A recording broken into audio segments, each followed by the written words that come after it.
कक्षा 12 विषय अर्थशास्त्र। क्वेश्चन आता है मुद्रास्फीति के कारण समझाइए। मुद्रास्फीति के कारण समझाइए। मुद्रास्फीति के मुख्य तीन कारण हैं। मांग में वृद्धि, नंबर 2 खर्च में वृद्धि, नंबर 3 अन्य कारण। नंबर 1 मांग में वृद्धि। वस्तु की मांग में वृद्धि हो तो वस्तु की कीमत में वृद्धि होती है। क्योंकि मांग अधिक है, पूर्ति कम है, तो उसको नियंत्रित करने के लिए कीमत में वृद्धि होती है, जिसे मांग प्रेरित मुद्रास्फीति कहते हैं। मांग में वृद्धि को तीन भागों में विभाजित किया गया है। मांग में वृद्धि के तीन कारण हैं। नंबर 1 मुद्रा की आपूर्ति में वृद्धि। मुद्रा की आपूर्ति में वृद्धि। मुद्रावादी मुद्रास्फीति को संपूर्ण रूप से मौद्रिक घटना मानते हैं। उनके मतानुसार मुद्रा की पूर्ति में वृद्धि हो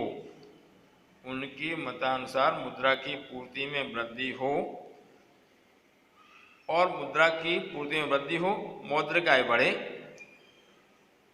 तो ऐसी स्थिति में लोगों की खरीद शक्ति बढ़ जाती है, अर्थात मांग बढ़ती है। और मांग बढ़ने के कारण पूर्ति में परिवर्तन नहीं आता, जिससे वस्तुओं के भाव बढ़ते हैं और मांग प्रेरित मुद्रास्फीति देखने को मिलती है, जिसे हम मुद्रा की आपूर्ति में वृद्धि के कारण भाव वृद्धि हुई ऐसा कह सकते हैं। नंबर 2 सरकार की सार्वजनिक खर्च में वृद्धि। भारत सरकार विकास की प्रक्रिया में शामिल है। तो सरकार विभिन्न प्रकार से आर्थिक विकास के लिए विभिन्न प्रकार की आर्थिक क्रिया करती है या आर्थिक प्रक्रिया करती है, जैसे रोजगार का सृजन करना, आंतरिक ढांचे का विकास करना।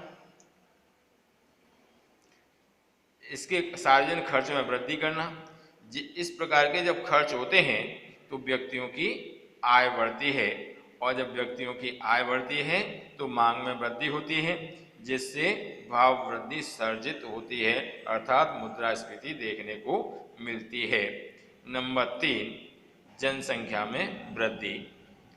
भारत में प्रतिवर्ष लगभग 2% की गति से जनसंख्या बढ़ रही है, जबकि उत्पादन में इतनी वृद्धि नहीं होती।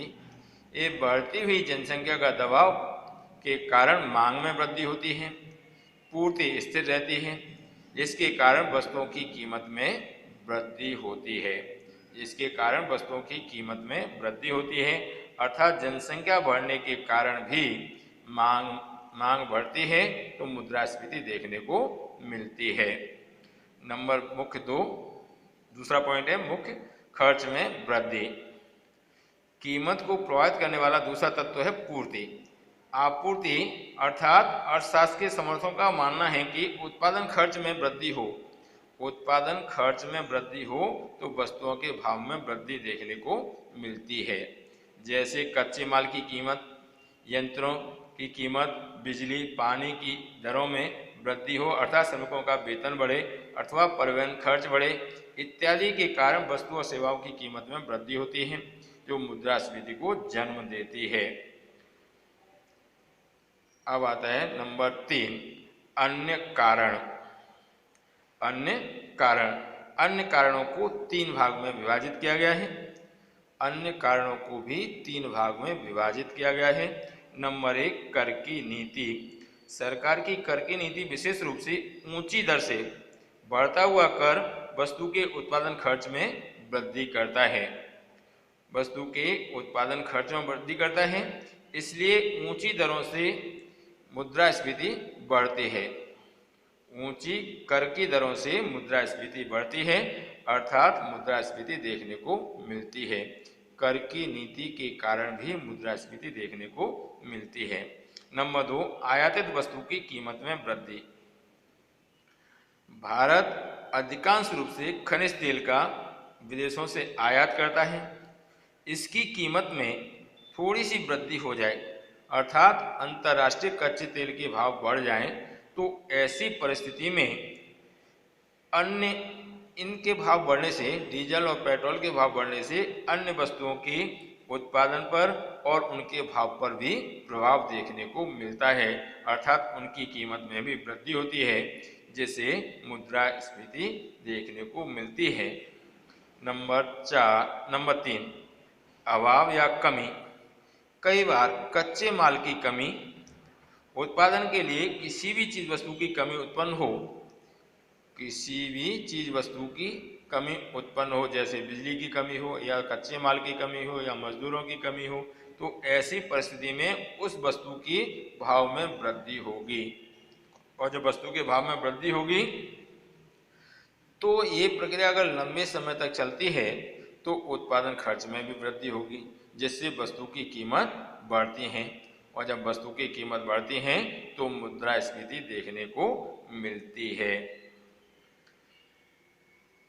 फिर से एक बार, कच्चे माल की कीमत में वृद्धि हो, बिजली या उत्पादन के लिए कोई भी आवश्यक चीज वस्तु की कमी महसूस हो, तो उस कमी को पूरा करने के लिए ऊंची कीमत चुकानी पड़ती है।